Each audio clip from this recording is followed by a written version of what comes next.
You hate her. Despite all the shit in her life, she's made something of herself and you can't take it. Because she's strong, beautiful, and black. This is not a biopic on Billie Holiday. This is a moment in time of Billie Holiday's life and the government trying to take her down. She keeps singing the Strange Fruit song, and it's causing a lot of people to think the wrong things. Taking her down because she was singing a song, Strange Fruit, which was about lynchings, Black people being lynched. When you think of civil rights leaders, you think of Martin Luther King, you think of Malcolm X, you think of Gandhi, but you don't think of a woman, Billie Holiday. Susan Laurie Parks hands me this incredible script. The story was so incredible that I thought it was made up. A lot of us have, heard about Billie Holiday. She was a great singer, we all know that. And yeah, she had a drug problem. The Billie Holiday we don't know so much, and that's why it's important to tell this story, is that Billie Holiday was a fierce warrior sister, right? She was a fighter. I think we should integrate the audience for this show. Blacks and whites sitting together. I love Billie Holiday. I really, really love her. I have always loved her. And this idea that she gets boiled down to just some tragic, troubled drug addict. So I love the idea that she would not be seen as a victim. She'd be seen as the fighter that she is. Writing it on the page, I wanted people to know the other things about Billie Holiday and to connect the distress of her life, the distress of the injustice of America. So SLP wrote the scene, Billie sees a lynching. The emotional intent of doing these scenes in one shot was to create a real-time but out-of-body experience.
God is ready. Come on, come on.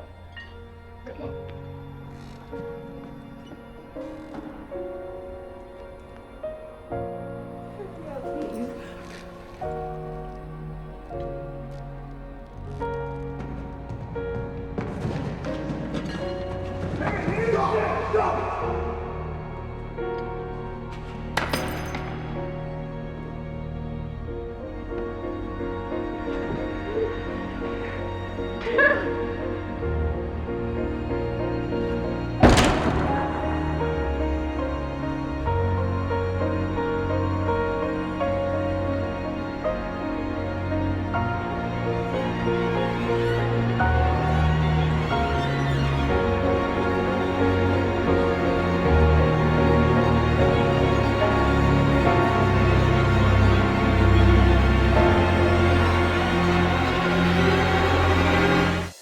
was the hardest thing I'd ever done, the hardest thing I'd ever shot, because it wasn't just about the actors being in place, but me holding with Andrew Dunn, who brilliantly shot this for me, holding on Billie throughout this entire crazy.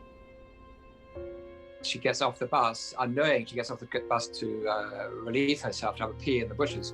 And she hears some noises and goes off through the bushes and finds these distraught children desperately sad as their mother is hanging from the tree and the father is hanging on to the mother.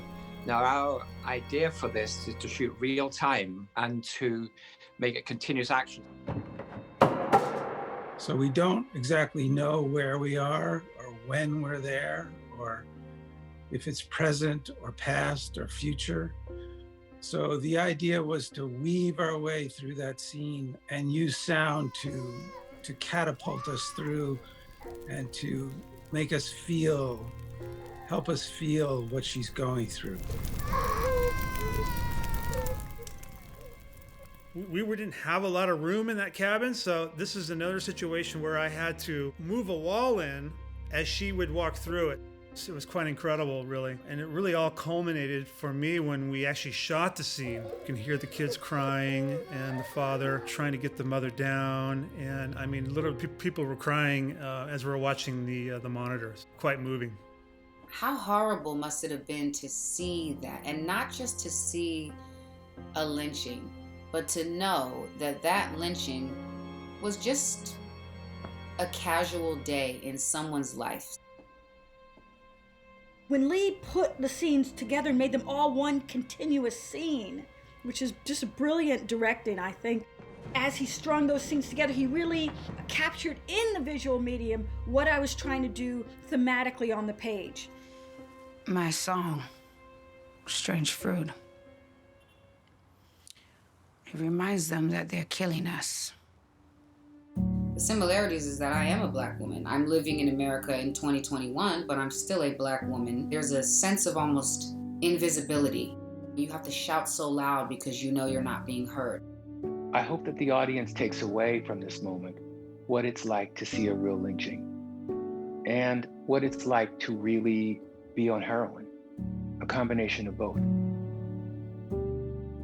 Lee's expertise is to get inside of Billie's head and get inside her head, then bring the movie out from inside. So it's one of the things that Lee is so great at. The lynching itself should be enough, but we as a people are too familiar with this magnitude of trauma, with this level of loss. While we wanted to stay true to history and to Billie's story and to her legacy, we had to remind ourselves that we were making art.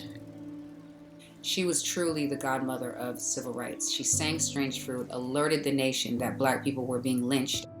The maze of that to her singing the song. And we understand the importance of the song. It hits you in a different way than it has before.